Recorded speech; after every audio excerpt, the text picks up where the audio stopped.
Nós vamos abrir, irmãos, a palavra de Deus na carta de Paulo aos Romanos, capítulo 2. E vamos ler do verso 1 ao verso 5. Romanos 1, de 1 a 5, dando sequência à nossa série de exposições na carta aos Romanos. Portanto, és indesculpável, ó homem, quando julgas, quem quer que sejas, porque no que julgas a outro, a ti mesmo te condenas, pois praticas as próprias coisas que condenas. Bem sabemos que o juízo de Deus é segundo a verdade contra os que praticam tais coisas. Tu, ó homem, que condenas os que praticam tais coisas e fazes as mesmas, pensas que te livrarás do juízo de Deus? Ou desprezas a riqueza da sua bondade, tolerância e longanimidade, ignorando que a bondade de Deus é que te conduz ao arrependimento? Mas segundo a tua dureza e coração impenitente, acumulas contra ti mesmo ira para o dia da ira e da revelação do justo juízo de Deus. Até aqui, queridos, a leitura da palavra de Deus. Eu queria que você imaginasse a seguinte cena agora. O apóstolo Paulo, num espaço público na cidade de Roma, a quem essa carta foi endereçada, e ele dizendo o que ele disse no capítulo 1. No capítulo 1, ele fala: a ira de Deus se revela do céu, estou no verso 18, contra toda impiedade e perversão dos homens que detêm a verdade pela injustiça. Paulo começa a dizer que aquela sociedade em que ele vivia, os pagãos, que nunca ouviram falar de Deus, que não conhecem a lei de Deus, assim mesmo eles estão debaixo da condenação de Deus. Por quê? Porque Deus se manifestou na consciência deles. Paulo vai falando, juntando gente, e Paulo dizendo: a ira de Deus se revela do céu contra vocês. A consciência de vocês acusa isso. E ele continua: e o mundo ao nosso redor, o mundo criado, também dá testemunho de que existe um Deus, e que esse Deus não é a criação, e que, portanto, a idolatria de vocês é uma desonra a esse Deus. Vocês estão tornando a verdade de Deus em mentira. E não só isso, Paulo continua, já estou aqui no verso 24, porque vocês rejeitaram a Deus, vocês estão vivendo nessa imoralidade. E de repente, assim no meio da multidão, não é? Ao lado de Paulo, aparece uma pessoa dizendo: é isso mesmo, está certinho, Paulo, pode continuar. Paulo continua: vocês mudaram a verdade de Deus em mentira, vocês estão honrando a criatura em vez do Criador. Aí o cidadão: é isso mesmo, está correto, absolutamente, muito bom, Paulo, pode continuar. E Paulo diz: e vocês se deram à inversão da coisa natural, homem com homem, mulher com mulher, cometendo torpeza diante de Deus. E o cidadão dizendo: isso mesmo, Paulo, olha, esse pessoal é assim mesmo, fazendo tudo errado. E Paulo continua, a partir do verso 28, vocês estão cheios de toda injustiça, malícia, avareza e maldade. O homem: é isso mesmo.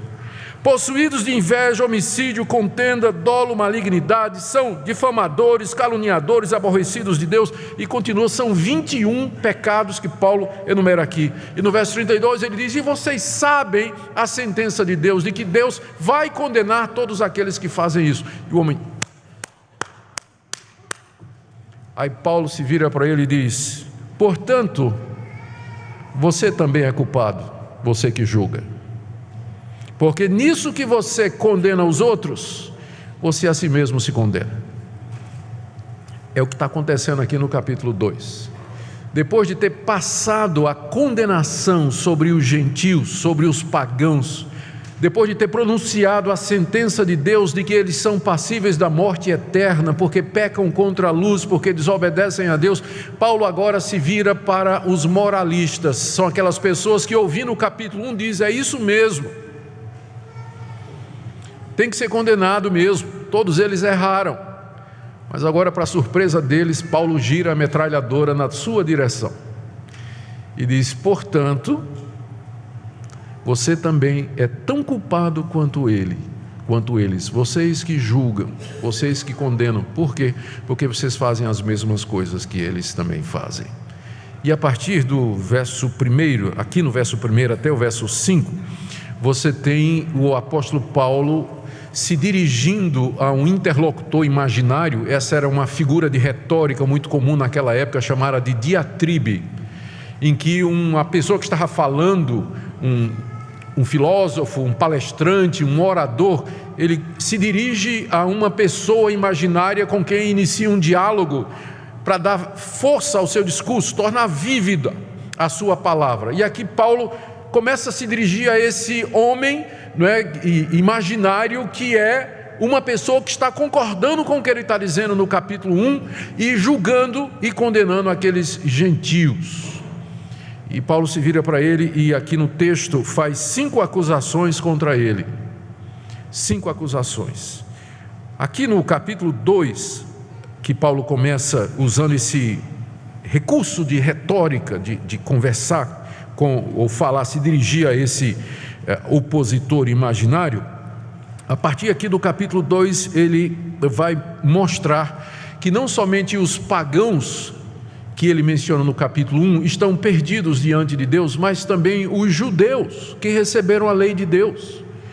Eles também estão condenados igualmente. E ao passar dos pagãos para os judeus, nessa transição, Paulo inclui um tipo de gente entre os gentios que não era exatamente como aqueles que ele descreveu no capítulo 1. Quando a gente lê o capítulo 1, a gente tem a impressão de que no mundo de Paulo só havia gente devassa, gente corrompida, gente entregue aos prazeres os mais escabrosos possíveis. Não é verdade. Na época de Paulo havia filósofos, como por exemplo os estoicos, que tinham um alto padrão moral, que condenavam a luxúria, a inveja, condenavam a busca pelo poder, a imoralidade. E havia filósofos que condenavam a homossexualidade, que era tão comum no Império Romano e na cultura greco-romana daquela época. Havia políticos romanos que faziam discursos lá no Senado de Roma, condenando os costumes pagãos e julgavam impiedosamente aquelas pessoas. E havia o judeu. De todos eles, o pior era o judeu. O judeu tinha recebido a lei de Deus, tinha recebido os 10 mandamentos, a aliança de Deus, feita através dos sacrifícios, do altar do templo, do serviço dos sacerdotes. O judeu entendia que ele estava numa categoria à parte das demais pessoas, e nos escritos dos judeus, especialmente no período intertestamentário, nós encontramos declarações do tipo assim: os pagãos são o combustível do fogo do inferno. Abraão está lá na porta do inferno, sentado numa cadeira para não deixar nenhum judeu entrar. Todos os judeus eles entrarão no reino do Messias, mas os gentios todos serão condenados ao inferno. De todas as pessoas que costumavam julgar as outras naquela época, o judeu era o pior. E Paulo no capítulo 2 vai tratar deles. Só que antes de fazer isso, Paulo coloca essa condenação geral às pessoas que costumam criticar os outros, mas fazem as mesmas coisas que elas criticam nos outros. Vamos chamar essa pessoa de moralista. Então, aqui nesses versos iniciais do capítulo 2, Paulo se volta para o moralista, quer pagão, como os filósofos estoicos que eu mencionei, políticos de Roma, quer os judeus. Mas a partir do verso 4, o foco começa a ser o judeu, e até o final do capítulo 2 fica claro que é contra eles realmente que o apóstolo Paulo está dirigindo suas palavras aqui. Ele traz 5 acusações contra os moralistas. A primeira está aí no verso 1. O moralista, aquele que julga e condena os outros, é tão culpado e sem desculpa como os pagãos que ele mesmo condena. Verso 1: portanto, és indesculpável, ó homem, quando julgas, quem quer que sejas, porque no que julgas a outro, a ti mesmo te condenas, pois praticas as próprias coisas que condenas. Aqui nós temos 3 razões que o apóstolo Paulo coloca para essa primeira acusação. A primeira razão é a seguinte: você é indesculpável e vai ser condenado porque você pratica as mesmas coisas que você condena nos outros. É isso que Paulo está dizendo para aquele moralista ali naquele momento. É claro, nem todo mundo, os moralistas não iam fazer essa lista toda do capítulo 1, 21 pecados, do verso 29 até o 31, fora a imoralidade sexual que está descrita nos versos 26 e 27. Mas com certeza eles eram culpados de alguma dessas coisas. E esse é o ponto do apóstolo Paulo. A raça humana toda está debaixo do juízo de Deus. E o fato de que uma pessoa aponta o erro de outros não a faz melhor diante de Deus. Na verdade, aumenta até a sua responsabilidade, porque ela está fazendo as mesmas coisas que ela condena. Então, primeira razão pela qual essas pessoas estão tão condenadas quanto os pagãos é que elas praticam exatamente as mesmas coisas que elas condenam. A segunda, ainda está no verso 1, é que eles sabem que existe uma sentença de morte passada por Deus contra os que praticam essas coisas. Veja que o verso 1 começa com essa palavra portanto. E a ligação é a seguinte, a ligação aí é com o verso anterior. O verso anterior é o capítulo 1:32, quando Paulo diz que os pagãos conhecem a sentença de Deus, a sentença de morte, contra os que praticam estas coisas que ele descreveu aqui.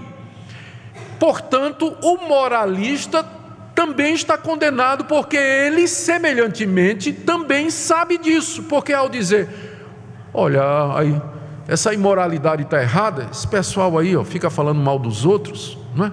Então esse pessoal é invejoso, esse pessoal é avarento.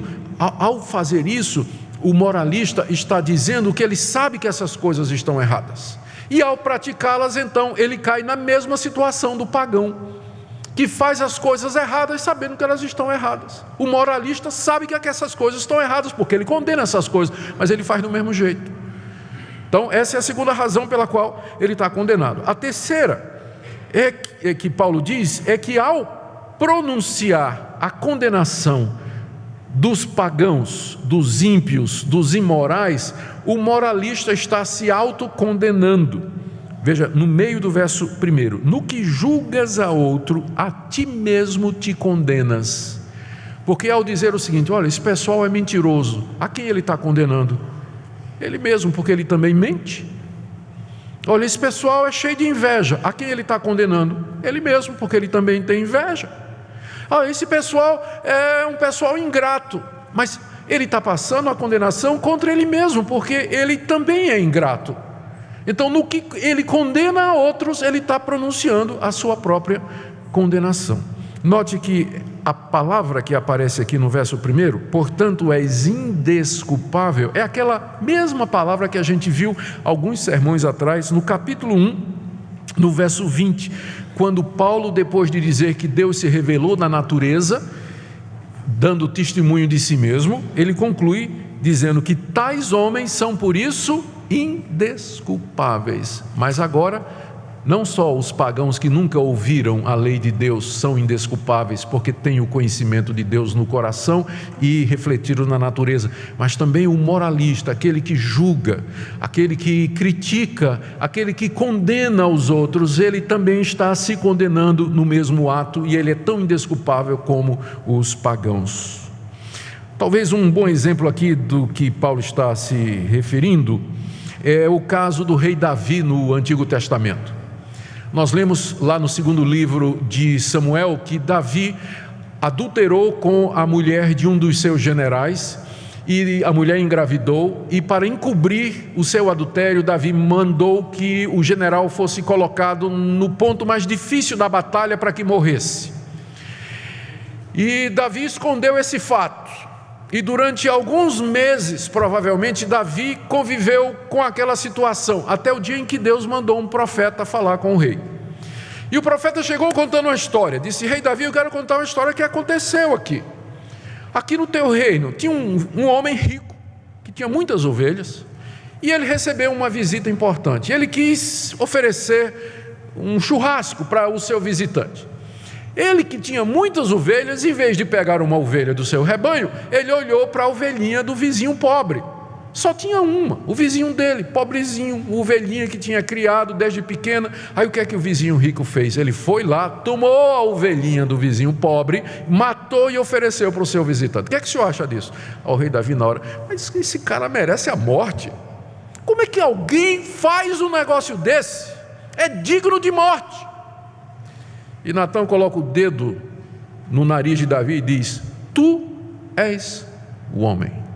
Essa história é sobre você, Davi, que tomou a mulher do seu próximo. Ou seja, ao condenar aquele homem rico que tinha tomado a ovelhinha do pobre, Davi estava se condenando. É disso aqui que Paulo está falando, que na hora que nós apontamos o dedo, tem 3 apontando de volta para nós. 3 apontando de volta para nós. É preciso fazer um esclarecimento aqui, que o apóstolo Paulo não está proibindo o julgamento justo, porque há situações em que nós precisamos avaliar as ações, comportamentos e atitudes das pessoas e chegar a uma conclusão. Lá em Mateus capítulo 7, verso 1, Jesus disse: não julgueis para que não sejais julgados. Mas logo adiante ele diz assim: cuidado com os falsos profetas. Ora, como é que eu vou ter cuidado com os falsos profetas se eu não fizer um julgamento para saber quem é falso e quem é verdadeiro? Então, é claro que tem momentos que a própria Bíblia manda que a gente examine todas as coisas, que a gente teste a verdade, para que nós tenhamos uma avaliação do que vem de Deus e de que não vem. Não é esse tipo de julgamento que Paulo está condenando aqui, mas do julgamento hipócrita, quando as pessoas criticam o comportamento dos outros, estendem o dedo para os outros, mas elas mesmas fazem essas coisas. E na época de Paulo, eram os moralistas, os estoicos, os filósofos e os políticos de Roma, alguns, e especialmente o judeu que gostava de condenar o resto da humanidade e se esquecia de que também, ou não queria ver que estava praticando as mesmas coisas. Então essa é a primeira coisa que Paulo diz ao moralista, ou seja, você é tão culpado e sem desculpa como os pagãos que você mesmo condena, porque você pratica as mesmas coisas e você sabe que essas coisas estão erradas e fazendo isso você se autocondena. Segunda coisa que Paulo diz, está no verso 2, é que ele vai ser julgado, ele, o moralista, não é? Ele vai ser julgado por um Deus que é verdadeiro no dia do juízo. Verso 2: bem sabemos que o juízo de Deus é segundo a verdade contra os que praticam tais coisas. Aqui o apóstolo Paulo, ele estabelece um ponto de contato com o moralista, né? Um ponto de concordância. Ele diz assim: vem cá, nós dois sabemos nós dois concordamos de que Deus, quando julga as pessoas, Ele julga com verdade. Bem sabemos, nós dois, né? Paulo e a pessoa com quem ele está falando, nós dois sabemos que o juízo de Deus é segundo a verdade contra os que tais coisas praticam. Ou seja, Deus é verdadeiro. Isso significa que Ele não faz acepção de pessoas no julgamento, que Ele vai julgar as pessoas de acordo com o que é verdadeiro. Nós dois sabemos disso, não é verdade? Eu fico imaginando o moralista dizendo: eu sei, eu concordo exatamente que Deus é verdadeiro e que Ele vai julgar as pessoas de acordo com aquilo que é verdade e não vai fazer acepção de pessoas. E aí então Paulo prepara o estágio para o ponto número 3, a terceira acusação. Logo, Paulo diz: você é um presunçoso se você está pensando que Deus vai abrir uma exceção no seu caso. Se você concorda comigo que Deus é verdadeiro e que Ele vai fazer o juízo imparcialmente, o que leva você a pensar que Ele vai fazer uma exceção no seu caso? E 3 argumentos aqui. Verso 3: tu, ó homem, que condenas os que praticam tais coisas e fazes as mesmas, pensas que te livrarás do juízo de Deus? Você concorda comigo, verso 2, que Deus é verdadeiro no julgamento. Por que então você está pensando que você vai escapar do juízo de Deus ao criticar e condenar os outros? O que Paulo está dizendo aqui pode ser resumido da seguinte maneira: primeiro, Deus vai julgar um dia a humanidade de acordo com as obras que as pessoas cometeram, de acordo com as atitudes, a prática, a escolha, as decisões, o caminhar e o viver aqui, e não de acordo com suas palavras. Deus não vai lhe julgar de acordo, ou escolher o seu discurso religioso como sendo o critério de lhe condenar ou não. O que Ele vai julgar são as suas obras, porque as obras revelam o verdadeiro estado do coração. As palavras enganam, mas as obras trazidas à luz, elas expressam a verdade do coração. Deus então um dia vai julgar as pessoas de acordo com suas obras. Isso é o ensino da Bíblia do começo ao fim. Segundo, se uma pessoa que é moralista condena o erro das outras, como aqueles filósofos e como os judeus, mas praticam as mesmas coisas que os outros praticam, Deus vai julgá-los exatamente como julgaria um pagão. Não tem diferença, porque Deus é verdadeiro. Verso 2, no seu julgamento. Então, o que dá a você a impressão de que Deus vai fazer uma exceção? Ou seja, vai condenar o imoral, o idólatra, o impuro e o avarento, e não vai fazer nada com você que faz as mesmas coisas só porque você fica dizendo, está tudo errado, ó, isso aí está errado, isso aqui, Deus não aprova disso, Deus não gosta disso. O seu discurso moralista não vai ser uma cortina de fumaça para confundir os olhos de Deus. Ele vai olhar através das suas palavras e vai ver o que você faz, e é com base nisso que Ele vai fazer o julgamento. Você não vai se livrar do juízo de Deus simplesmente aderindo a uma igreja, se tornando religioso, fazendo um discurso religioso, condenando o erro dos outros, porque Deus na verdade vai nos julgar segundo a verdade pelas obras que nós praticamos. Por que você pensa, verso 3, que você vai se livrar do juízo de Deus? Quarta condenação que Paulo pronuncia sobre o moralista, e aqui ele já está afunilando, está chegando agora no judeu. Era quem ele tinha em mente desde o começo, mas ele começa do geral e está indo para o particular, porque de todos os moralistas, o pior era o judeu na sua época. Então ele vai fechando aqui e diz, no verso 4, seria a quarta acusação: vocês nunca compreenderam a bondade de Deus para com Israel. Vocês nunca compreenderam porque é que Deus foi bondoso com a nação de Israel. Veja o verso 4. Ou desprezas a riqueza da sua bondade e tolerância e longanimidade, ignorando que a bondade de Deus é que te conduz ao arrependimento. Deus havia sido muito bondoso com a nação de Israel. Aqui são usadas 3 palavras, não é? No verso 4, tu desprezas, primeiro, a riqueza da bondade de Deus. Deus não é somente rico, Ele não é somente bondoso, Ele é rico em bondade. Significa que Ele tem bondade suficiente para derramar abundantemente sobre todos nós. Ele é bom assim, Ele é bilionário em bondade. Ainda que Deus derramasse bondade sobre cada um dos seres humanos que viveram, vivem, viverão sobre a terra, ainda assim sobrava. Ele tem bondade sobre bondade, Ele é rico em bondade, e Ele foi particularmente bondoso com a nação de Israel, uma nação que Ele escolheu de entre outras nações. Ele chamou Abraão de entre outras pessoas, fez um pacto com Abraão, prometeu que a descendência de Abraão seria o seu povo, deu uma aliança e promessas e o culto verdadeiro a Abraão. Disse a Abraão que dele viria o Salvador do mundo, e que Deus seria o Deus da sua descendência, e que a descendência tomaria Deus como sendo o único Senhor e verdadeiro Deus. Deus tinha sido extremamente bondoso com Abraão e os seus descendentes, com os judeus. A segunda palavra que você tem aqui é que Deus foi tolerante. Tolerância significa não castigar de imediato os pecados. Ou seja, Deus é justo, santo, a nação de Israel desobedeceu a Ele, não foi uma vez só não, foram muitas vezes, provocou a Deus, mas Deus, em vez de destruí-los imediatamente com o seu poder, Deus tolerou. Ou seja, não é que Deus fez vista grossa, mas Deus simplesmente disse, eu não vou castigar ainda.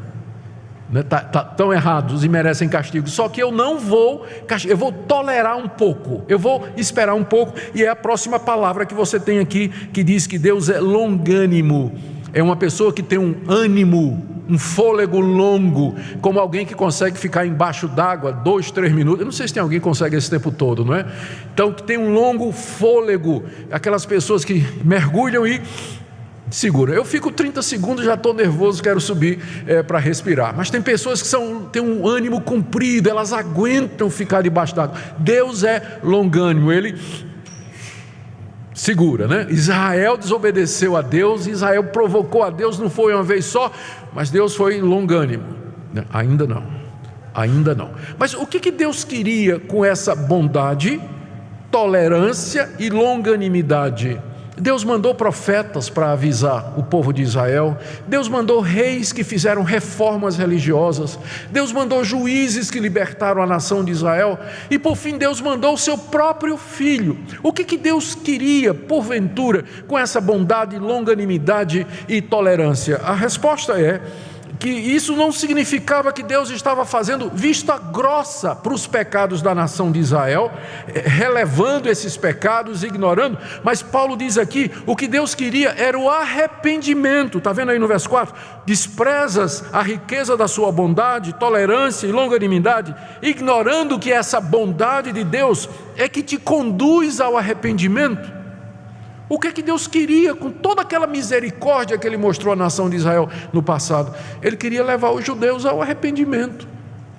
Do tipo assim, um filho que faz uma coisa muito errada, traz grande prejuízo para os seus pais, no nome, na imagem, prejuízo financeiro, e os pais perdoam. E diz: filho, você está perdoado de todo o coração. Nós te amamos, nós te recebemos, você continua sendo nosso filho, apesar do que você fez, mas você está perdoado completamente, não temos nada mais contra você. O que um filho deveria fazer? Cair em lágrimas de gratidão, devia se tocar, para usar uma expressão popular, e isso deveria levá-lo ao arrependimento. Como é que eu pude fazer isso com os meus pais? E tomar a resolução: nunca mais eu vou ofender quem me ama tanto. Era isso que Deus queria com a nação de Israel. Mas o que a nação de Israel fez? Igual aquele filho que os pais perdoaram, e aí o que ele resolve fazer? Bom, se ele perdoou uma vez, ele vai perdoar outra. Continua a fazer. Se ele perdoou uma segunda, vai perdoar uma terceira. E ele continua a fazer. Agora imagine que tipo de filho era a nação de Israel. Esse segundo. A bondade de Deus, a tolerância de Deus e a paciência de Deus conduziram não ao arrependimento, mas à hipocrisia. A nação de Israel se sentiu segura, sentiu que podia viver na corrupção de costumes, praticando as mesmas coisas que os pagãos cometiam, porque Deus não haveria de condená-los por causa da aliança. Nós somos filhos de Abraão. Não foi isso que eles disseram a Jesus, quando Jesus chegou pregando a necessidade de arrependimento? Eles disseram assim: nós somos filhos de Abraão, nós não precisamos disso não. Nós não precisamos disso. A bondade de Deus nos leva ao arrependimento. Eu queria que você pensasse nisso. Por que você está vivo até agora? É por causa da bondade de Deus. Por que Deus permitiu que você estivesse aqui hoje à noite ouvindo essa palavra? É a tolerância dEle, a longanimidade dEle. Ele não lhe levou antes, Ele podia já ter levado você. Mas Ele ainda não levou.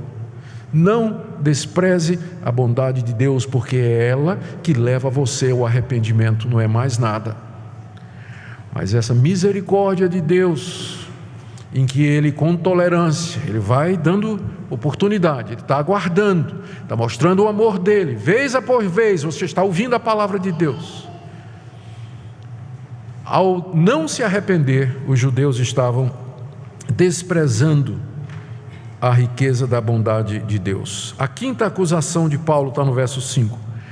E isso fazia com que a cada dia a sua culpa aumentasse. Verso 5. Mas segundo a tua dureza e coração impenitente é um coração que não quer se arrepender, acumulas contra ti mesmo ira para o dia da ira e da revelação do justo juízo de Deus.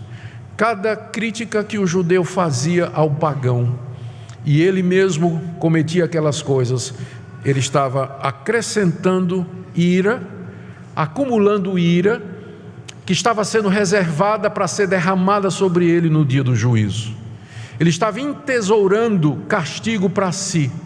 Cada acusação aumentava a ira de Deus contra ele. Cada crítica, cada condenação aumentava o juízo de Deus contra ele.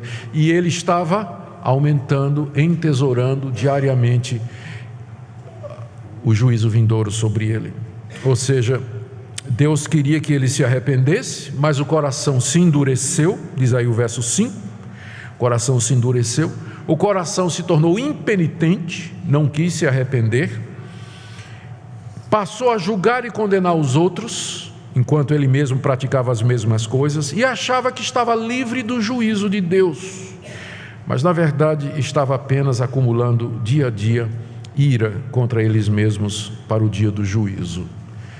Queridos, que passagem penetrante para nós. De que maneira isso fala aos nossos corações hoje?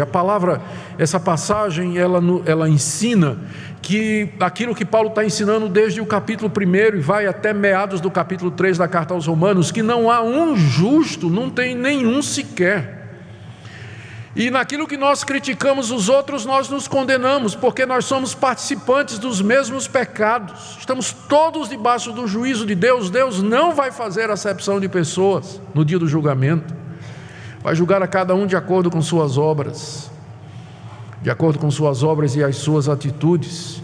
O que é que isso deve nos levar a pensar? Primeiro, eu queria falar a você que tem esse espírito crítico, esse espírito moralista, julgador, que gosta de examinar a vida dos outros, ver o que é que os outros fazem de errado, e conversa sobre isso com outras pessoas, ou no seu coração passa um julgamento, pensando que você é superior a eles, ou que está num patamar mais elevado.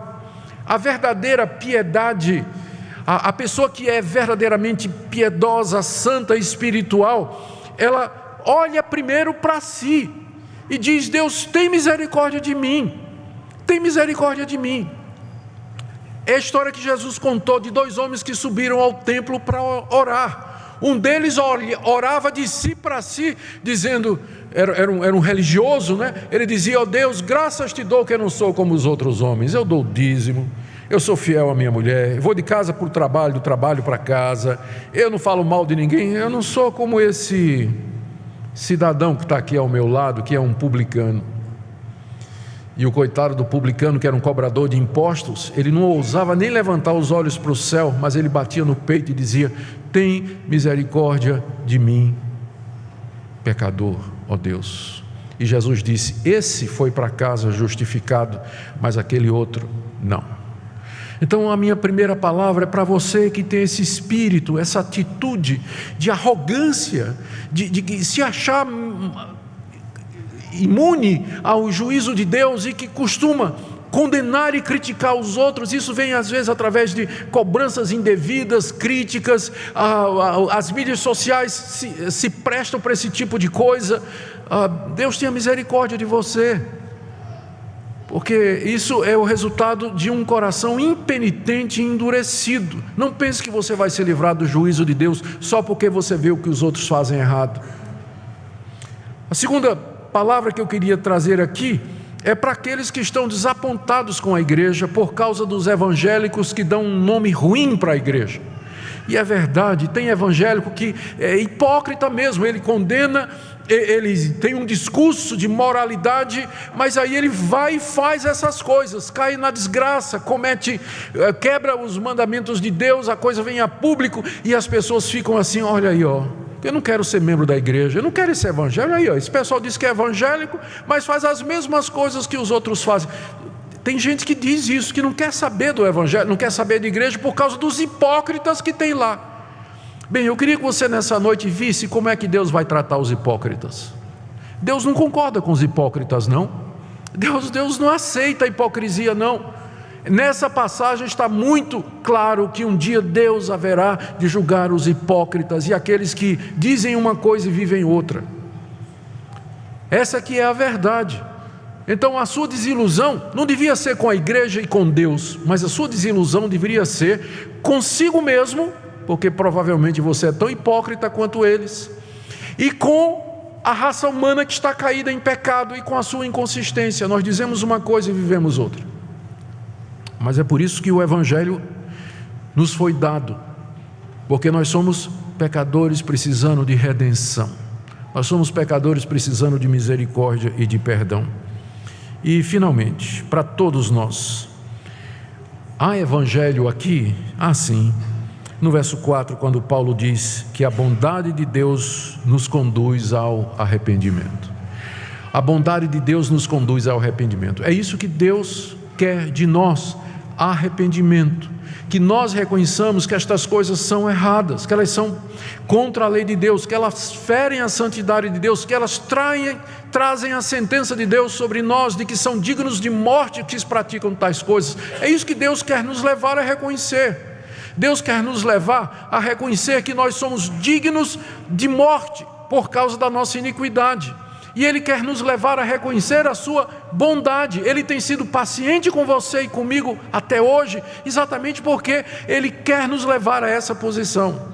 Se você pergunta o que é que Deus quer de mim, a resposta está aqui na Bíblia: arrependimento. Ano que vem nós vamos comemorar os 500 anos da Reforma Protestante. E o marco do início da Reforma Protestante é o dia em que Martinho Lutero, aquele monge agostiniano, pregou as 95 teses na porta do castelo de Wittenberg. Sabe qual é a primeira? Segunda e terceira. As primeiras teses dele é que o cristão, que a penitência não é um ato de você ir no confessionário pedir perdão ao sacerdote e aí então você vai fazer tantas Ave-Marias e tanto Pai Nosso ou qualquer outra penalidade. Não. A penitência não é um ato, mas é um estilo de vida. O crente vive num constante estado de penitência, de arrependimento. Arrependimento é um estado, é uma maneira de viver. Você vive arrependido, porque você sabe que você é um pecador, que a corrupção está no seu coração, que você ofende a Deus, que você merece somente a ira de Deus. É isso que Deus quer que haja em nosso coração. A bondade de Deus nos conduz ao arrependimento. Quando nós refletimos na paciência dEle, na tolerância dEle e acima de tudo no fato de que Ele mandou o Seu Filho morrer na cruz pelos pecados, para que nós pudéssemos ser salvos da nossa inconsistência, da nossa hipocrisia e da nossa falsa moralidade, nós então deveríamos todos nos curvar diante dEle e dizer: de fato, Senhor, nós não merecemos nada do Senhor. Isso deveria mudar também a nossa atitude com relação a outras pessoas. A maneira como nós olhamos o erro dos outros. Não quer dizer que não veremos os erros, mas quer dizer que a atitude é diferente. A atitude é de chegar perto e dizer: eu sei isso aí que você está passando, eu poderia ter feito a mesma coisa, eu sou tão pecador quanto você, mas venha, eu vou lhe mostrar onde existe perdão. Eu vou lhe dizer de que maneira nós podemos ser perdoados e como Deus pode restaurar a sua vida, em vez de simplesmente colocar o dedão e dizer: pecador miserável, você vai para o inferno e por aí vai. Porque ao fazer isso você está dizendo a mesma coisa contra você. Que Deus nos conceda, queridos, esse arrependimento, que Ele derrame sobre nós a sua graça e a sua misericórdia, que Ele tire do nosso meio todo espírito hipócrita de censura e de julgamento, mas que nos dê um verdadeiro espírito evangélico de quebrantamento, humildade e de nos tratarmos uns aos outros como pecadores que encontraram na graça de Deus o perdão e a reconciliação. Que Deus assim nos abençoe. Amém. Oremos. Ó Deus, nós queremos pedir que Teu Espírito Santo aplique essa palavra nos nossos corações, que o Senhor nos convença do pecado, da justiça e do juízo. Que nós entendamos, ó Deus, que o Teu julgamento é segundo a verdade contra todos os que praticam estas coisas, sem exceção. E, Senhor Deus, Te damos graças pela Tua bondade, longanimidade e tolerância. Que o Senhor não nos trata segundo o que merecemos, mas segundo a Tua muita misericórdia no Evangelho do Teu Filho. Eu quero pedir, Senhor, que nessa noite haja convicção de pecado e haja, Senhor, corações que se curvam diante da Tua bondade, corações que clamam pela misericórdia que há em Cristo Jesus. Que hoje à noite haja disposição para reconciliação, confissão, restauração, todo o caminho de volta para Ti e para o próximo. Ouve a nossa oração em nome de Jesus. Amém.